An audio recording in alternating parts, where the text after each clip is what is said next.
طه ما أنزلنا عليك القرآن لتشقى إلا تذكرة لمن يخشى تنزيلا ممن خلق الأرض والسماوات العلى। এই কুরআনুল কারীমের তেলাওয়াত শোনার সাথে সাথে ওমর ফারুক রাদিয়াল্লাহু তাআলা আনহুর অন্তরের ভিতরে নূর পয়দা হইতে শুরু করলো। ওমর ফারুক বললেন, হে বোন, আমাকে নিয়ে রাসূলের দরবারে চলে যাও, রাসূলের দরবারে চলো, আমি তোমাদের মতো মুসলমান হইতে চাই। বলেন সুবহানাল্লাহ। ইন্না আনজালনাহু কুরআনান আরাবিয়্যান লাআল্লাকুম তা'কিলুন।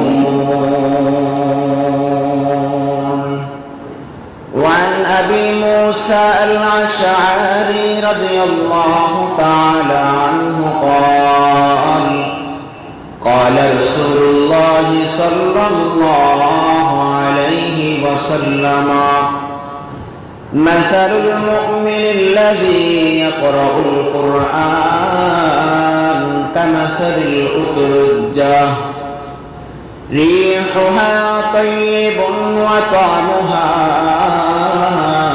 طيب ومثل المؤمن الذي لا يقرأ القرآن كمثل التمرة لا ريح لها وطعمها حلو ومثل المنافق الذي يقرأ القرآن كمثل الريحان ريحها طيب وطعمها مر ومثل المنافق الذي لا يقرأ القرآن كمثل الحنظلة ليس لها ريح وطعمها مر متفق عليه।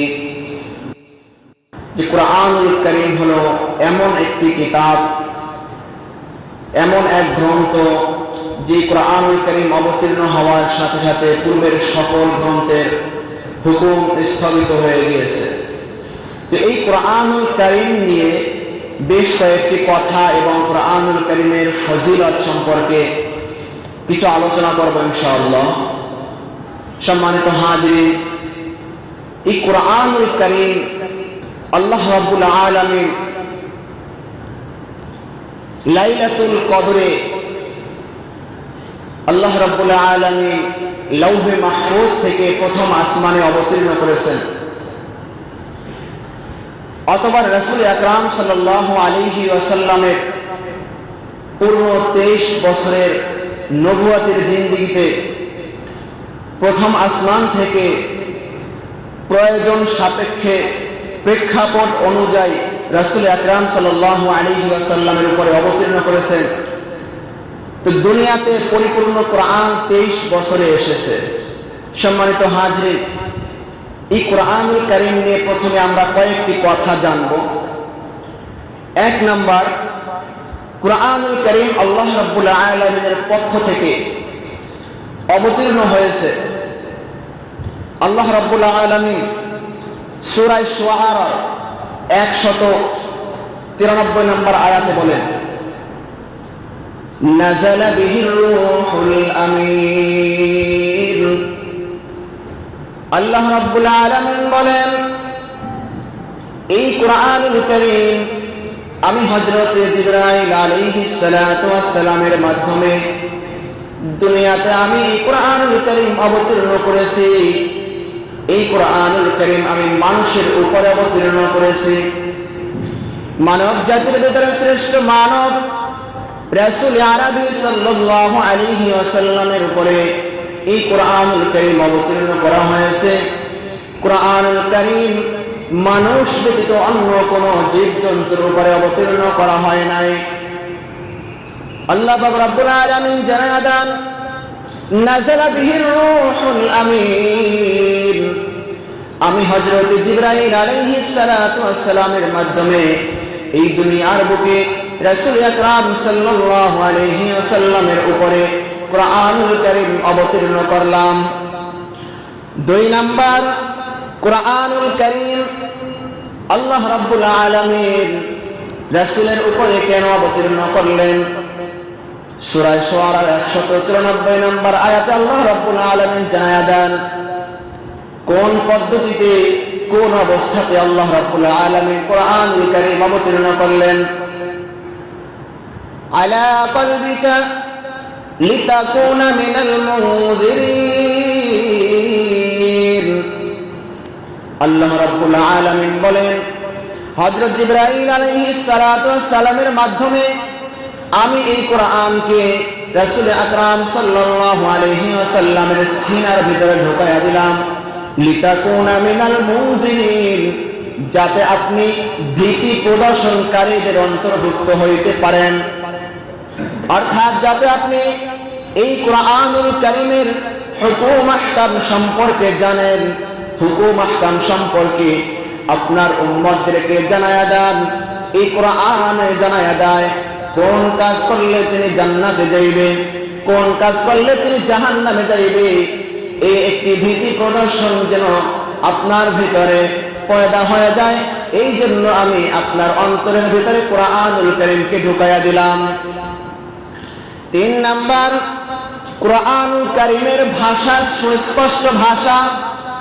সূরাতুশ শুআরার 195 নম্বর আয়াতে আল্লাহ রাব্বুল আলামিন বলেন, বিলিসানিন আরাবিয়্যিম মুবিন। কুরআনের ভাষা হইল আরবি ভাষা, সুস্পষ্ট আরবি ভাষা। যেই জামানায়, যেই জায়গায় রাসূল আকরাম সাল্লাল্লাহু আলাইহি ওয়াসাল্লামের উপরে কুরআন অবতীর্ণ হয়েছে, ওই সমাজের ভাষা হইল আরবি ভাষা, যাতে ওই সমাজের মানুষ এবং যার উপরে অবতীর্ণ হয় তিনি পরিপূর্ণরূপে স্পষ্ট রূপে বুঝতে পারেন। এই জন্য কুরআনুল কারীমকে আরবি ভাষায় অবতীর্ণ করা হয়েছে। আর একটি কারণ হইল আল্লাহ রাব্বুল আলামিনের কাছে সবচেয়ে শ্রেষ্ঠ ভাষা, সম্মানিত ভাষা, মর্যাদাপূর্ণ ভাষা হইল আরবি ভাষা। এই জন্য আল্লাহ রাব্বুল আলামিন এই কুরআনুল কারীমকে আরবি ভাষায় অবতীর্ণ করেছেন, বলেন সুবহানাল্লাহ। 4 নম্বরে, কুরআনুল কারীমের ভাষা আরবি হওয়ার সাথে সাথে আরো কোন ভাষায় এই কুরআনুল কারীমের অর্থ করা যাবে কিনা? আল্লাহ রাব্বুল আলামিন সূরা যুখরুফের 2 নম্বর আয়াতে জানায়া দেন, ইন্না আনজালনাহু কুরআনান আরাবিয়্যান লাআল্লাকুম তা'কিলুন। ইন্না আনজালনা, নিশ্চয় আমি অবতীর্ণ করেছি, কুরআনান আরাবিয়্যান লাআল্লাকুম তা'কিলুন, কুরআনুল কারীমকে আরবি ভাষায়। এবং এই আরবি ভাষায় যদি কেউ কুরআন তেলাওয়াত করে, প্রত্যেকটা হরফের বিনিময়ে তার আমলনামায় সওয়াব লেখা হয়, প্রত্যেকটা অক্ষরের বিনিময়ে তার আমলনামায় সওয়াব লেখা হয়। কুরআনুল কারীমের 5 নম্বর কথা হইল, কুরআনুল কারীমের পিছন থেকে সামনে থেকে কোন বেঈমান যদি এই কুরআনের ভিতরে অনুপ্রবেশ করতে চায়, সেটা কখনোই সম্ভব হবে না। আল্লাহ রাব্বুল আলামিন জানায়া দেন সূরা হামিম আস-সাজদা আয়াত 42, আল্লাহ রাব্বুল আলামিন বলেন, লা ইয়াতিহিল বাতিল মিন বাইনি ইয়াদাইহি ওয়ালা মিন খালফিহি তানজিলুম মিন হাকীমিন হামিদ। আল্লাহ পাক রাব্বুল আলামিন বলেন, কোন মিথ্যুক, কোন বিপদগামী, কোন বাতিল পথভ্রষ্ট যদি ইহার ভিতরে অনুপ্রবেশ করতে চায়, এই কুরআনুল কারীমকে মুছে দিতে চায়, কুরআনুল কারীমের কোন অংশকে বিলুপ্ত করে দিতে চায়, কিন্তু এটা কখনোই সে পারবে না। কুরআনুল কারীমের ভিতরে সে অনুপ্রবেশ করতে পারবে না। কারণ রাসূল আকরাম সাল্লাল্লাহু আলাইহি ওয়াসাল্লামের জামানা থেকে বর্তমান সময় পর্যন্ত এই কুরআনুল কারীমের মুখস্থকারী, সংরক্ষণকারী, হাফেজ কোরআন কোটি কোটি লক্ষ লক্ষ হাফেজ কোরআন রয়েছে।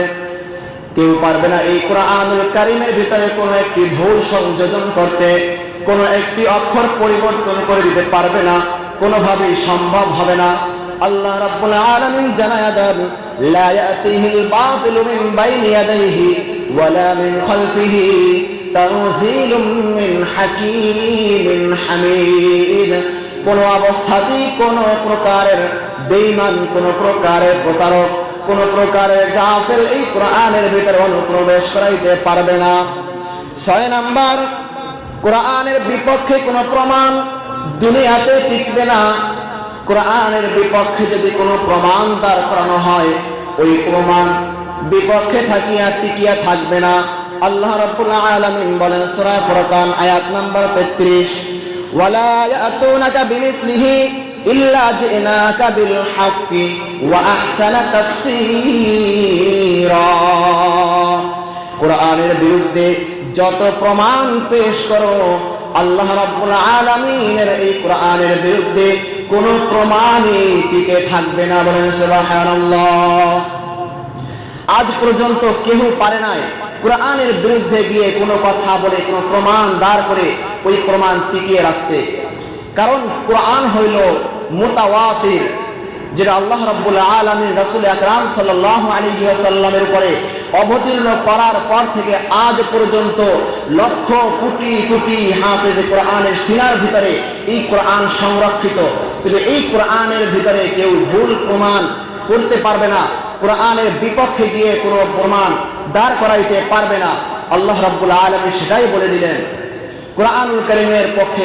7 নাম্বার কথা হইল কোরআন নূর, কোরআন হলো আলো। কোরআন নূর, কোরআন আলো। আল্লাহ রাব্বুল আলামিন কোরআনুল কারীমের সূরা শূরা আয়াত নাম্বার 52 আল্লাহ রাব্বুল আলামিন বলেন, ওয়ালাকিন জাআলনাহু নূরান ইয়াহদি বিহি মান নাশাউ মিন ইবাদিনা ওয়া ইন্নাকা লাতাহদি ইলা সিরাতিন মুস্তাকিম। ওয়ালাকিন জাআলনাহু নূরা, পক্ষান্তরে আমি ইহাকে করিয়াছি আলো এবং নূর। আমি আমার বান্দাদের মধ্যে যাহাকে ইচ্ছা করি, যাকে ইচ্ছা করি পথ নিদর্শন করি। তুমি তো পথ প্রদর্শন করে কেবল সরল পথ। আল্লাহ রাব্বুল আলামিন যেটা বলতে চান, কোরআন হইল নূর, কোরআন হইল আলো। এই কোরআনুল কারীমের তেলাওয়াত যেই ব্যক্তি করবে, এই কোরআনুল কারীমের তেলাওয়াত যেই ঘরের ভিতরে হবে, এই কোরআনুল কারীমের তেলাওয়াত যেই সমাজের ভিতরে থাকবে, যেই ব্যক্তি কোরআনুল কারীমের তেলাওয়াত করবে, ওই ব্যক্তির অন্তরের ভিতরে যদি কোনো গুনাহ থেকে থাকে, কোনো গোমরাহি থেকে থাকে, কোনো অন্ধকার থেকে থাকে, এই কোরআনুল কারীমের তেলাওয়াতের মাধ্যমে তার অন্তর থেকে গুনাহ দূর হয়ে আলোতে পরিবর্তন হয়ে যায়। বলেন সুবহানাল্লাহ। তো কোরআনুল কারীমের তেলাওয়াত যেই ব্যক্তি করবে, তার অন্তরের ভিতরে নূর পয়দা হবে। অন্ধকার থেকে আল্লাহ রাব্বুল আলামিন দূর করে তাকে আলোর ভিতরে নিয়ে আসবে। সে পথ ভ্রষ্টতা থেকে চলে এসে তিনি হেদায়েতের পথে আসবে। এই কোরআনুল কারীমের তেলাওয়াত শুনে আমিরুল মুমিনিন ওমর ফারুক রাদিয়াল্লাহু তাআলা আনহু ইসলাম ধর্ম গ্রহণ করেছিলেন। হযরতে ওমর ফারুক রাদিয়াল্লাহু তাআলা আনহু কোন এক মজলিসের ভিতরে, কাফেরদের মজলিসের ভিতরে সিদ্ধান্ত হইল যে রাসূল অর্থাৎ মুহাম্মদ যেইভাবে আমাদের উপরে চড়াও হচ্ছে, আমরা তো আর তার কারণে থাকতে পারবো না, অতএব তাকে নিঃশেষ করে দিতে হবে। কে পারবে তার গর্দানটা নিয়ে আসবে? তখন ওই সময় ওমর ফারুক রাদিয়াল্লাহু তাআলা আনহু, তখন তিনি কাফের, তখন তিনি দাঁড়ায় গেলেন যে আমি পারবো নিয়ে আসতে, মুহাম্মাদের মাথাকে আমি নিয়ে আসতে পারবো, তাকে হত্যা করতে পারবো। তিনি তরবারি নিয়ে রওনা দিলেন। পথিমধ্যে একজনের সাথে দেখা হয়ে গেল, জিজ্ঞাসা করলো তুমি কোথায় যাচ্ছ? তখন তিনি বললেন আমি মুহাম্মাদের মাথা নিয়ে আসার জন্য যাচ্ছি। নাউজুবিল্লাহ। তখন তিনি বললেন আগে তোমার ঘর সামলাও, তোমার বোন, তোমার ভগ্নিপতি তারা তো মুসলমান হয়ে গেছে, আগে তুমি তাদেরকে মুসলমান থেকে ফিরিয়ে নিয়ে আসো, তারপর তুমি মুহাম্মাদের মাথা নিয়ে আসো। ওই অবস্থাতে তিনি তার বোনের বাড়িতে ছুটলেন। বোনের বাড়িতে যখন কাছাকাছি চলে গেলেন, তার বোন ভগ্নিপতি বুঝতে পারলেন। তারা তখন কোরআন তেলাওয়াত বন্ধ করে কোরআনের পৃষ্ঠাগুলো, কোরআনের পাতাগুলোকে লুকায় ফেললেন। এবং ঘরের ভিতরে ঢোকার পরে বললেন, তোমরা কি পড়তেছিলে আমাকে শোনাও, তোমরা কি মুসলমান হয়ে গেলে নাকি? তারা স্বীকার করতেছিল না, তারা ভয় পাচ্ছিল। এক পর্যায়ে তাদের উপরে মারধর শুরু করলো। মার খেতে খেতে বোন এক পর্যায়ে বলে ফেললো যে, হে ভাই, তুমি যদি আমাদেরকে মেরেও ফেলো তারপর আমরা ইসলাম ত্যাগ করব না। কত বড় ঈমানওয়ালা হয়ে গেছিলেন। তো এই কথা বলার সাথে সাথে ওমর ফারুক রাদিয়াল্লাহু তাআলা আনহুর অন্তরের ভিতরে কম্পন সৃষ্টি হয়ে গেল এবং তিনি বললেন যে, তোমরা কি পড়তেছিলে, কি তেলাওয়াত করতেছিলে, আমাকে একটু শোনাও। তখন তার বোন বলল যে, আপনাকে আমরা কোরআন তেলাওয়াত শোনাইতে পারবো না, কারণ আপনি নাপাক অবস্থায় আছেন, আপনি কাফের। কোরআন তেলাওয়াত শুনতে হলে আপনাকে গোসল করে আসতে হবে, আপনি গোসল করে পবিত্র হয়ে আসেন। অতঃপর তিনি গোসল করে পবিত্র হয়ে আসলো। অতঃপর তাকে কোরআনুল কারীমের সূরা তাহা থেকে তারা তেলাওয়াত করতেছিলেন, তেলাওয়াত শোনায় দিলেন। বিসমিল্লাহির রহমানির রহিম। তাহা মা আনজালনা আলাইকাল কুরআনা লিতাশকা ইল্লা তাযকিরাতান লিমান ইয়াখশা তানজিলাম মিম্মান খালাকাল আরদা ওয়াস সামাওয়াতিল উলা। এই কোরআনুল কারীমের তেলাওয়াত শোনার সাথে সাথে ওমর ফারুক রাদিয়াল্লাহু তাআলা আনহুর অন্তরের ভিতরে নূর পয়দা হইতে শুরু করলো। অতঃপর ওমর ফারুক বললেন, হে বোন, আমাকে নিয়ে রাসূলের দরবারে চলে যাও, রাসূলের দরবারে চলো, আমি তোমাদের মতো মুসলমান হইতে চাই। বলেন সুবহানাল্লাহ। অতঃপর ওমর ফারুক রাদিয়াল্লাহু তাআলা রাসূলের দরবারে ওই তরবারি নিয়ে আসলেন। সকল সাহাবায়ে কেরাম বললেন, ইয়া রাসূলুল্লাহ, ইয়া হাবিবাল্লাহ, ওমর ফারুক তো তরবারি নিয়ে আপনার দিকে আসতেছে, কি না কি ঘটে যায়, কি করে ফেলে জানা যায় না, আপনি আমাদেরকে অনুমতি দেন ওই ওমরের গর্দানটা ফালায়া দেই।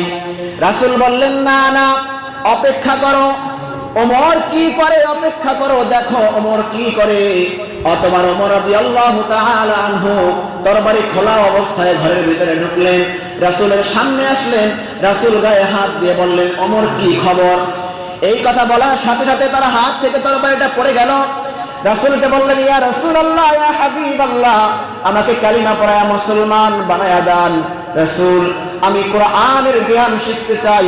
কোরআনের নূর যখন তার অন্তরের ভিতরে ঢুকেছে, ওই কাটটা কাফের থেকে তিনি মুসলমানে পরিণত হয়ে গেলেন। বলেন সুবহানাল্লাহ। সম্মানিত হাজির, কোরআন হইল নূর। তো কোরআন যে অন্তরের ভিতরে নিতে পারে, কোরআনুল কারীমের তেলাওয়াত যেই ব্যক্তি করবে, তার অন্তরের ভিতরে আল্লাহ রাব্বুল আলামিন নূর পয়দা করিয়ে দিবে।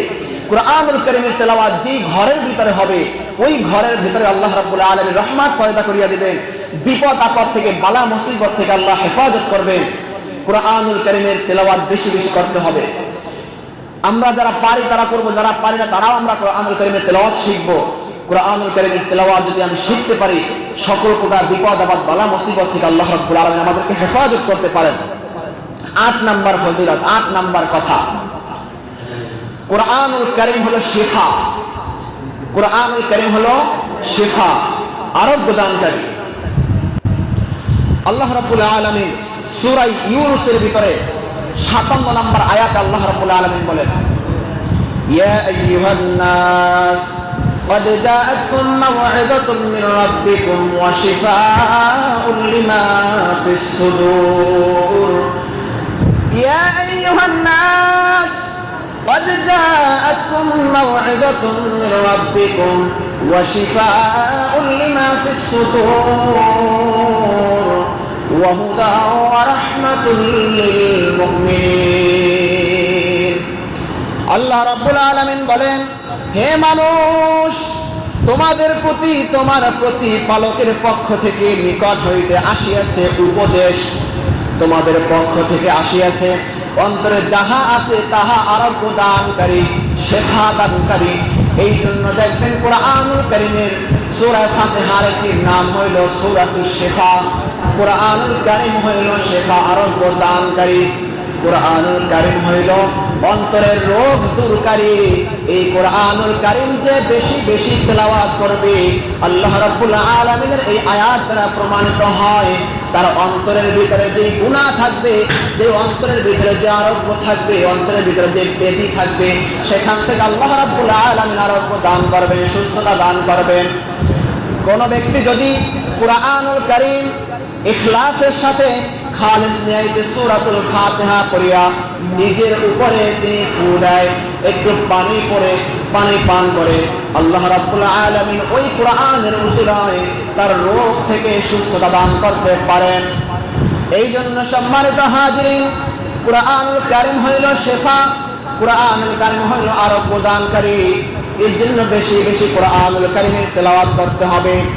9 নাম্বার কুরআনুল কারীমের 9 নাম্বার কথা হইল, কুরআনুল কারীম তামাম দুনিয়ার সবাই মিলেও এই কুরআনুল কারীমের মতো একটি সূরা বানাইতে পারবে না।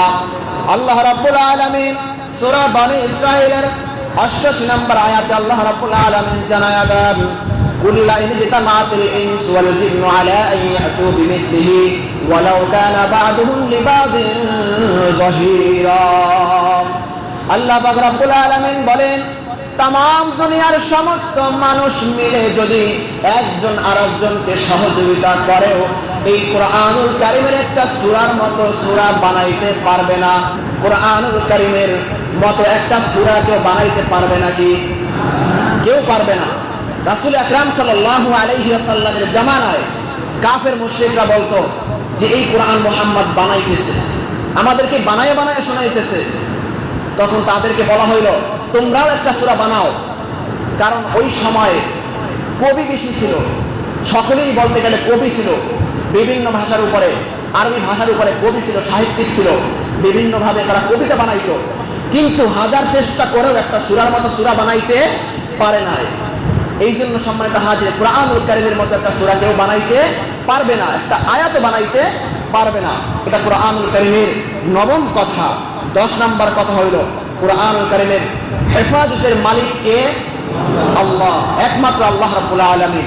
আল্লাহ রাব্বুল আলামিন সূরা হিজরের 9 নাম্বার আয়াতে বলেন, ইন্না নাহনু নাযালনা যিকরা ওয়া ইন্না লাহু লাহাফিজুন। আল্লাহ পাক রব্বুল আলামিন বলেন, ইন্না নাহনু নাযালনা যিকরা ওয়া ইন্না লাহু লাহাফিজুন। এই কুরআনুল কারীমকে আমি অবতীর্ণ করেছি, এই কুরআনুল কারীমের হেফাজত করার দায়িত্ব হইল আমি আল্লাহর। কুরআনুল কারীম হেফাজত করার দায়িত্ব কার? আল্লাহ রাব্বুল আলামিন। কিভাবে আল্লাহ রাব্বুল আলামিন হেফাজত করবেন? দেখেন, এই কুরআনুল কারীমের মুখস্থ শক্তি আল্লাহ রাব্বুল আলামিন হাজার হাজার লক্ষ লক্ষ কুরআনের হাফেজদের সিনার ভিতরে ঢুকাইয়া দিয়েছেন। এই হাফেজদের মাধ্যমে, হাফেজ কুরআনের মাধ্যমে আল্লাহ রাব্বুল আলামিন কুরআনুল কারীমকে হেফাজত করতেছেন। আলোচনা সংক্ষিপ্ত করতেছি। কুরআনুল কারীমের হেফাজত করার মালিক হলো আল্লাহ রাব্বুল আলামিন। এই 10টি ছিল আনুষঙ্গিক কথা, যে কুরআনুল কারীম বিষয়ে 10টি কথা। এরপরে আমরা জানবো কুরআনুল কারীমের বিশেষ কিছু ফজিলত। আল্লাহ রাব্বুল আলামিন এই কুরআনুল কারীমের ভিতরে বান্দাদের উপরে কি কি ফজিলত রেখেছেন। আমরা কুরআনুল কারীমের 12টি ফজিলত জানবো। 1 নাম্বার ফজিলত, সূরা ফাতির আয়াত নাম্বার 29। আল্লাহ রাব্বুল আলামিন বলেন, ইন্নাল্লাযীনা ইয়াতলুনা কিতাবাল্লাহ, যে কুরআনুল কারীমের তেলাওয়াত করে, ইয়াতলুনা কিতাবাল্লাহ, আল্লাহ রাব্বুল আলামিনের কুরআনুল কারীমের তেলাওয়াত করে, ওয়া আকামুস সালাত, এবং নামাজ আদায় করে, ওয়া আতাউজ যাকাত, ওয়া আনফাকু মিম্মা রাযাকনাহুম, ওয়া আনফাকু, এবং যারা আল্লাহ রাব্বুল আলামিনের রাস্তায় খরচ করে, সিররা ওয়া আলানিয়াতান ইয়ারজুনা তিজারাতান লা তাবুর। আল্লাহ রাব্বুল আলামিনের কুরআনুল কারীমের যারা তেলাওয়াত করে, আল্লাহ রাব্বুল আলামিনের হুকুম পালন করে, আল্লাহ রাব্বুল আলামিনের রাস্তায় দান খয়রাত করে, নামাজ প্রতিষ্ঠা করে, আল্লাহ রাব্বুল আলামিন তাদেরকে গোপনে প্রকাশ্যে যারা দান করে, আল্লাহ রাব্বুল আলামিন তাদেরকে জাযায়ে খায়র দান করে। বলেন সুবহানাল্লাহ। আল্লাহ রাব্বুল আলামিন বলেন সূরা ফাতির আয়াত নাম্বার 30, লিওয়াফিয়াহুম উজুরাহুম ওয়া ইয়াজিদাহুম মিন ফাদলিহি ইন্নাহু গফুরুন শাকুর। আল্লাহ রাব্বুল আলামিন বলেন, কেন তাদেরকে আমি এই পুরস্কার দিব? কারণ তারা আল্লাহ রাব্বুল আলামিনের জন্য তেলাওয়াত করেছে, আল্লাহ রাব্বুল আলামিনের জন্য নামাজ পড়েছে, আল্লাহ রাব্বুল আলামিনের সন্তুষ্টির জন্য যাকাত দিয়েছে, আল্লাহ রাব্বুল আলামিনের সন্তুষ্টির জন্য তারা দান খয়রাত করেছে। এই জন্য আমি আল্লাহ রাব্বুল আলামিন তাদেরকে বেশি বেশি পরিমাণে যা যা খায়ের দান করব। এটা আসলে 1 নম্বরের উদাহরণ। 2 নম্বর ফজিলত, কোরআনের মধ্যে আল্লাহ রাব্বুল আলামিন যারা কোরআনের শিক্ষা অর্জন করে, কোরআনকে ধারণ করে, আল্লাহ রাব্বুল আলামিন এই কোরআনের মাধ্যমে তাদের মর্যাদা দান করে দেন। মর্যাদা দান করেন। ইবনে মাজার ভিতরে রাসূল আকরাম সাল্লাল্লাহু আলাইহি ওয়াসাল্লাম 218 নম্বর হাদিসে বর্ণিত হয়েছে, আন্না নাফি ইবনে হারিস রাহিমাহুল্লাহু তাআলা একবার ওমর ফারুক রাদিয়াল্লাহু তাআলা আনহুর সাথে সাক্ষাৎ করলেন। ওমর ফারুক রাদিয়াল্লাহু তাআলা আনহু ওই নাফি ইবনে হারিসকে জিজ্ঞাসা করলেন, মক্কার আশেপাশে তুমি কাদেরকে তুমি শাসকের দায়ভার দিয়েছো? তখন ওই নাফি ইবনে হারিস বললেন, ইবনে আবজা। তখন ওমর রাদিয়াল্লাহু তাআলা আনহু বললেন, ইবনে আবজা কে? নাফি ইবনে হারিস বললেন, আমিরুল মুমিনিন। ওই ইবনে আবজা হইল আমাদের একজন গোলাম, যাকে আমরা আজাদ করে দিয়েছি। ওমর রাদিয়াল্লাহু তাআলা আনহু তখন বললেন, একজন গোলামকে তুমি কিভাবে এই খেলাফতের দায়িত্ব দিলে? তুমি একজন গোলামকে কিভাবে তুমি তাকে দায়িত্ব দিলে? তখন নাফি ইবনে হারিস বললেন, আমিরুল মুমিনিন, ওই গোলামের ভিতরে এমন 3টা গুণ আছে, ওই গোলামের ভিতরে এমন 3টা গুণ পাওয়া যায় যেই গুণের কারণে আমি তাকে মক্কার আশপাশের কিছু দায়িত্ব দিয়েছি। তিনি বললেন, তার ভিতরে গুণগুলোর ভিতরে 1 নম্বর গুণ হইল, ইন্নাহু কারিউন লিকিতাবিল্লাহি তাআলা। ওই গোলাম কুরআনুল কারীমের তেলাওয়াত জানে, কুরআনুল কারীম সম্পর্কে ভালো জ্ঞান রাখে, এই জন্য আমি তাকে দায়িত্ব দিয়েছি। 2 নম্বর, আলিমুন বিল ফারাইজ, ফরজের জ্ঞান জানে। 3 নম্বরে গাজিউন, তিনি বিচার কার্য ভালো জানে। এই 3টা গুণ তার ভিতরে থাকার কারণে আমি তাকে মক্কার আশপাশের কিছু দায়িত্ব তাকে দিয়েছি। তখন ওমর ফারুক রাদিয়াল্লাহু তাআলা আনহু বললেন, রাসূল আকরাম সাল্লাল্লাহু আলাইহি ওয়াসাল্লাম থেকে আমি শুনেছি, যেই ব্যক্তি কোরআনের জ্ঞান রাখে, যেই ব্যক্তি কোরআনের সম্পর্কে ভালো জ্ঞান রাখে, আল্লাহ রাব্বুল আলামিন তাকে ওই কোরআনের উসিলায় তাকে অনেক মর্যাদা দান করেন। ওই কোরআনের উসিলায় তাকে আপনি দায়িত্ব দিয়েছেন। সম্মানিত হাজিরিন, কোরআন যে পড়ে, কোরআন যিনি তেলাওয়াত করে, তিনি যদি গরিব হন, আল্লাহ রাব্বুল আলামিন তাকে মর্যাদা দিয়ে রাষ্ট্রের দায়িত্ব দিয়ে দিতে পারেন। আবার যদি কোরআন পড়নেওয়ালা একজন সম্পদশালী হন, আল্লাহ রাব্বুল আলামিন তাকে সম্মানের সাথে মর্যাদা দান করতে পারেন। এই জন্য হাজিরিন, বেশি বেশি কোরআনুল কারীমের তেলাওয়াত করতে হবে। 3 নম্বর ফজিলত, তিরমিজি শরীফের ভিতরে 2909 নম্বর হাদিসে রাসূল আকরাম সাল্লাল্লাহু আলাইহি ওয়াসাল্লাম বর্ণনা করেন, খায়রুকুম মান তাআল্লামাল কুরআনা ওয়া আল্লামা। রাসূল বলেন, তোমাদের মধ্যে সর্বোত্তম হইল ওই ব্যক্তি যিনি কোরআন নিজে শিক্ষা করে এবং অপরকে শিক্ষা দান করে। তিনি হইল তোমাদের মাঝে সর্বশ্রেষ্ঠ, সর্বোত্তম। এই জন্য হাজিরিন, যারা কোরআন শিখেছে এবং কোরআনের জ্ঞান অন্যকে শিখাইতেছে, তাদেরকে আমরাও সম্মান করব, কারণ রাসূল জানায়া দেন তারা হইল সমাজের ভিতরে সবচেয়ে উত্তম মানুষ। 4 নম্বর ফজিলত, তিরমিজি শরীফের ভিতরে 10 নম্বর হাদিসে রাসূল আকরাম সাল্লাল্লাহু আলাইহি ওয়াসাল্লাম বলেন, মান কারা হারফান মিন কিতাবিল্লাহি তাআলা ফালাহু হাসানাতুন ওয়াল হাসানাতু আমসালুহা। রাসূল আকরাম সাল্লাল্লাহু আলাইহি ওয়াসাল্লাম বলেন, যে ব্যক্তি কোরআনুল কারীমের একটি হরফ তেলাওয়াত করলো, আল্লাহ রাব্বুল আলামিন তার আমলনামায় 10টি নেকি দান করলো। রাসূল হাদিসের শেষে বলেন, আলিফ লাম মিম, এই 3টাকে আমি একটা হরফ বলি না, আলিফুন হরফুন, লামুন হরফুন, ওয়া মিমুন হরফুন। আলিফ লাম মিম এই 3টা হইল 3টা হরফ। যদি আমরা এই 3টা হরফ আদায় করি, আল্লাহ রাব্বুল আলামিন এর বিনিময়ে আমাদের আমলনামায় 30টা নেকি দান করবেন। রাসূল আকরাম সাল্লাল্লাহু আলাইহি ওয়াসাল্লামের অন্য বর্ণনায় পাওয়া যায়, কেউ যদি নামাজের ভিতরে কোরআনুল কারীম তেলাওয়াত করে, তাহলে তার আমলনামায় প্রতিটি হরফের বিনিময়ে 30টি করে নেকি দেওয়া হয়। বলেন সুবহানাল্লাহ। এই জন্য যখন নামাজের ভিতরে লম্বা তেলাওয়াত করা হয়, তখন যদি আমরা মনক্ষুণ্ণ হই, অসন্তুষ্ট হই, তাহলে আমরা নেকি থেকে বিরত হয়ে গেলাম। কোরআনুল কারীমের তেলাওয়াত নামাজের ভিতরে যত বেশি হবে, তত আমলনামায় সওয়াব বেশি জমা হইতে থাকবে। 5 নাম্বার ফজিলত, বুখারী শরীফের ভিতরে হাদিস আছে 5427 নং হাদিস। রাসূল আকরাম সাল্লাল্লাহু আলাইহি ওয়াসাল্লাম বলেন, কুরআনুল কারীম তেলাওয়াতকারীর ভিতরে 4 শ্রেণী রয়েছে। যদি কোনো মুমিন ব্যক্তি কুরআন তেলাওয়াত করে, তার উদাহরণ হইল কমলা লেবুর মতো। মাসালুল মুমিনিল্লাযী ইয়াকরাউল কুরআন, যদি কোনো মুমিন ব্যক্তি কুরআন তেলাওয়াত করে, তাহলে তার উদাহরণ হইল কমলা লেবুর মতো। কমলা লেবুতে যেমন ঘ্রাণটাও সুস্বাদু এবং স্বাদও সুস্বাদু। আর যদি মুমিন ব্যক্তি কুরআন তেলাওয়াত না করে, তাহলে তার উদাহরণ হলো খেজুরের মতো। খেজুরের কোনো ঘ্রাণ নাই, কিন্তু স্বাদ মিষ্ট।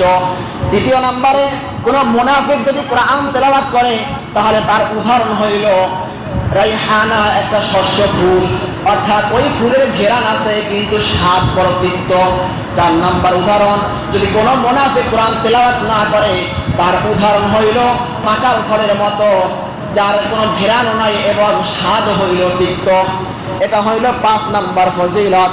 6 নাম্বার ফজিলত, বুখারী শরীফের হাদিস 1744 নং হাদিস। রাসূল আকরাম সাল্লাল্লাহু আলাইহি ওয়াসাল্লাম বলেন, কোন ব্যক্তি যদি গভীর রাতে তেলাওয়াত করে, তার ওই তেলাওয়াত ফেরেশতারাও শুনে, আল্লাহ রাব্বুল আলামিন শুনে, বলেন সুবহানাল্লাহ। 7 নাম্বার ফজিলত, রাসূল আকরাম সাল্লাল্লাহু আলাইহি ওয়াসাল্লাম উহুদ যুদ্ধের ভিতরে যখন সাহাবায়ে কিরামকে, শহীদদেরকে দাফন করতেছিলেন, 2 জনকে এক কাফনের ভিতরে দাফন করেন। রাসূল বলেন, এই 2 জনের ভিতরে কে বেশি কোরআন জানে? যে বেশি কোরআন জানতো তাকে সম্মানের সাথে দাফন করত। কোরআনের মর্যাদা 7 নাম্বার ফজিলত গেল। 8 নাম্বার ফজিলত, ইবনে মাজার ভিতরে 215 নাম্বার হাদিস, রাসূল বলেন, মানুষের ভিতরে কিছু মানুষ আছে আল্লাহ রাব্বুল আলামিনের পরিবারের অন্তর্ভুক্ত। সাহাবায়ে কিরাম জিজ্ঞাসা করলেন, এরা কারা? রাসূল বললেন, আহলুল কোরআন, যিনি কোরআনের জ্ঞান রাখে, কোরআনওয়ালা, তিনি হইলেন আল্লাহ রাব্বুল আলামিনের পরিবারের অন্তর্ভুক্ত। 9 নাম্বার ফজিলত, রাসূল বলেন, 3 ব্যক্তিকে তোমরা সম্মান করো। এর ভিতরে 1 নাম্বার হইল দাড়ি পাকা সাদা মুরব্বীদেরকে তোমরা সম্মান করো। 2 নাম্বার কোরআনওয়ালাকে সম্মান করো, কারণ কোরআনের কারণে তাকে তোমরা সম্মান করো। 3 নাম্বার ন্যায়পরায়ণ বাদশাকে তোমরা সম্মান করো। 10 নাম্বার ফজিলত, রাসূল আকরাম সাল্লাল্লাহু আলাইহি ওয়াসাল্লাম বলেন, আল্লাহ রাব্বুল আলামিন কিয়ামতের ময়দানে একজন হাফেজ কোরআনকে ডাক দিয়ে বলবেন, ইউকালু লিসাহিবিল কোরআন ইকরা ওয়ারতাক কামা কুনতা তুরাত্তিলু ফিদ দুনিয়া ফা ইন্না মানজিলাকা ইনদা আখির আয়াতি তাকরাউহা।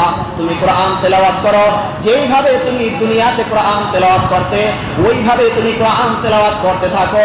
তোমার কোরআন তেলাওয়াত যেই জায়গায় গিয়ে থামবে, তোমার ভবনের তালা হবে সেই জায়গায়। বলেন সুবহানাল্লাহ। মতানক্যক্রমে কোরআনুল কারীমের 6236টি আয়াত মতানক্য রয়েছে।